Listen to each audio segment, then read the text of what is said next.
I'm flying my drone over this area in order to give you a real look at the marine conditions before you enter the area and maybe get yourself lost or injured. If you plan to navigate this part of the world, then it would be extremely sensible to buy the Navigation Pilot book at Amazon.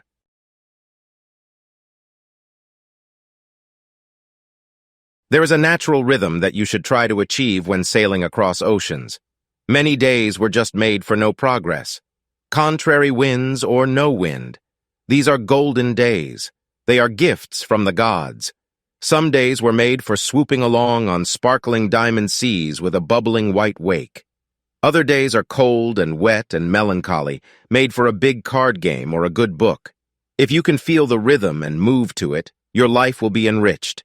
If you cannot feel the rhythm, if you are anxious to make progress, if you get your greatest satisfaction from seeing good progress on the instruments, then you are doomed to the same old from which you are supposed to be trying to get away.